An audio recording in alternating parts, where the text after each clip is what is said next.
Understand that success lives on the other side of hard if you're willing to wake up and run it back. What's up, Guyton? My man, what's happening, man? Good morning to you, baby. You got it, man. So you're getting ready to go golf in a few minutes, huh? Absolutely. Got to do it. So we're going to have to make this real quick, man. The Boston Celtics, man, and the Philadelphia 76ers just recently engaged in a trade on July 1st for Jaylen Brown. Kind of give us in our audience, your thoughts about this particular trade. Was it the right trade for the Boston Celtics to make? And give us your view, your opinion on it. I'll share mine, and we'll go from there. Man, I'd love to do a quick take on that, man. Celtics, I don't know what the Celtics were thinking about, in terms of because really, if you just look at it today, is Paul George for Jaylen Brown, right? Maybe it's a fit issue. I don't know. I'm not really going to get into that.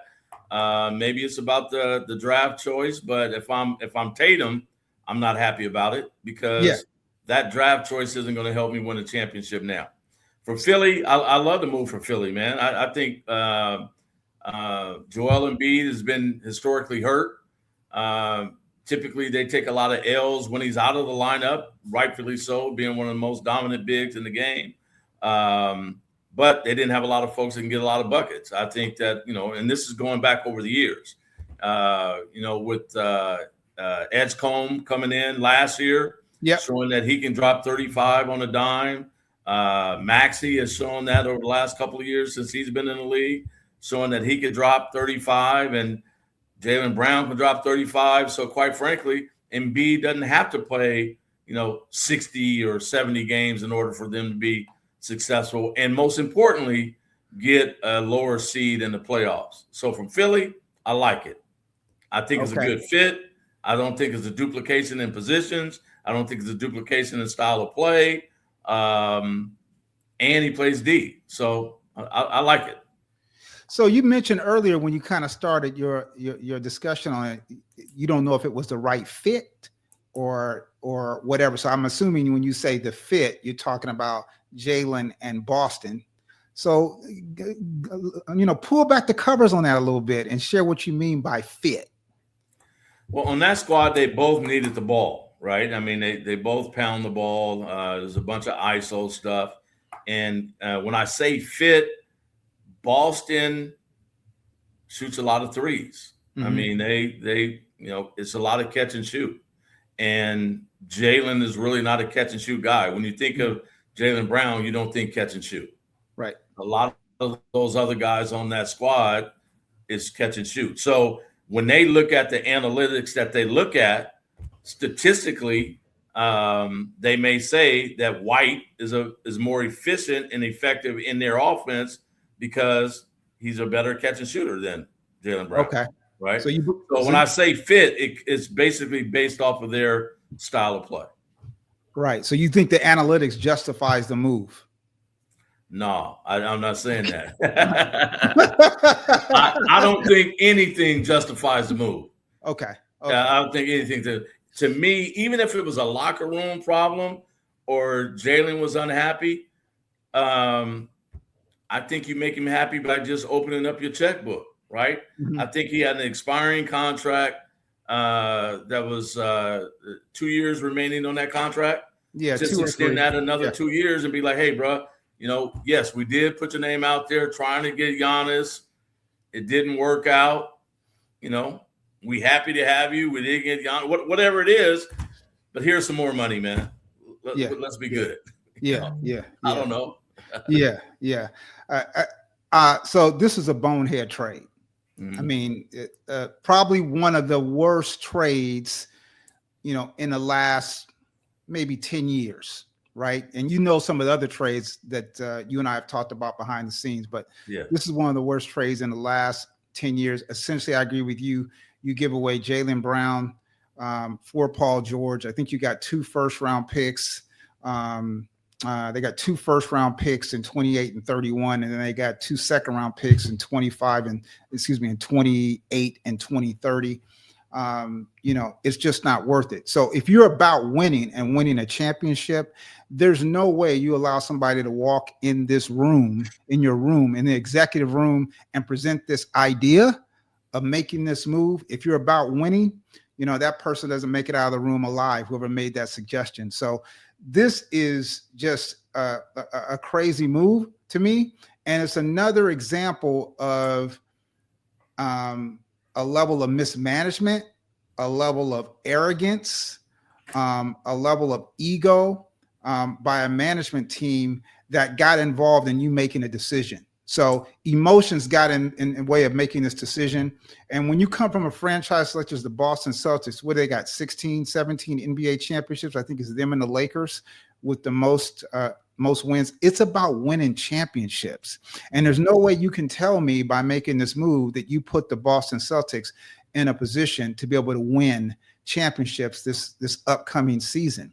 So you start thinking about, why would they make this particular trade? You talk about an all NBA performer. You talk about, he was MVP of the 2024 NBA championship. You won an NBA championship. He comes back this year without Jason Tatum. He averages 28, 29 a game. He's a two-way player. He comes early. He stays late. If you look at his game and how it's developed over the last 9 or 10 years, his jump shot has improved. His ball handling has improved. His body has improved. I mean, he is a beast. He's a dog. And you don't trade that away, right? Because you've got issues with him on Twitch or live streaming. Yeah. I mean, that makes no sense to me. So we got a situation here that's a bigger discussion around leadership, around management, and how to actually manage a championship culture and do it in a way that's sustainable. So to me, it's a much bigger issue and it goes beyond Brad Stevens, I think. Yeah. I think it goes beyond Brad Stevens. Yeah. In terms of that, how that decision was made and the buttons are being pressed on making that decision. Expand on your comment about the arrogance behind the move. The arrogance behind it is that when you're dealing with individuals who are billionaires that are leading a franchise, right? This is not owned by one person. It's a management group, right? The Celtics are owned by management. They were recently sold, a few years ago? Yeah. And if you got a management group that really are not leaders across the board, meaning they can manage a business successfully, but can they manage successfully the diversity and the culture that's inside of an NBA locker room and what you have to deal with from that standpoint? I think you got a guy who pushes back a little bit. Jaylen Brown, he doesn't have an agent. He's very transparent. He's very authentic in how he goes about communicating what's going on inside of his head and what's going on inside the team. I think some of the members of that governing board did not necessarily like that.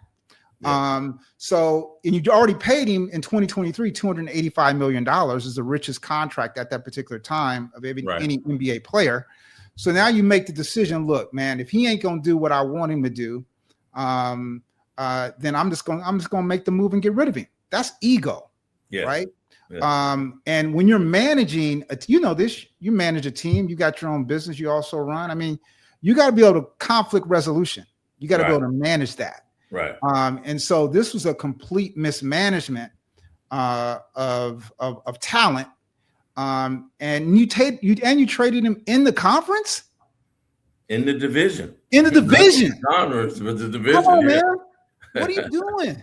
So let's talk about that. What's your take on Philly? Does that change the competitive landscape of the Eastern Conference? There's no question. I mean, it changes the landscape. And now you got Philly that's more than a top four. They could be essentially a top two, right? And especially if Embiid is healthy, right? You got scoring at every position. Right. You got two-way players at every position.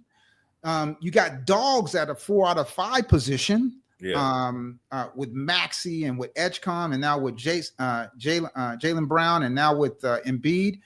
Hey man, you created a monster in the East in your own division. Yeah. Right. So the arrogance. Yeah. To think that you can just make a trade like that and it'll just work out and fit. I mean, this ain't NBA fantasy, right? Yeah. I mean, that you can just, just trade pieces, and they're interchangeable. It don't work that way at that level. Right. But when you got a franchise that has leadership in place, I think that really don't truly understand the chemistry of the game, right, and how to build a championship culture and sustain it, you got decisions like this. So this is a complete mismanagement by this organization. There's nothing that I see about Jaylen Brown that says trading, right? Yeah. He comes early, he stays late, he's improved every part of his game. He's a leader. He's invested in that community, the Boston community.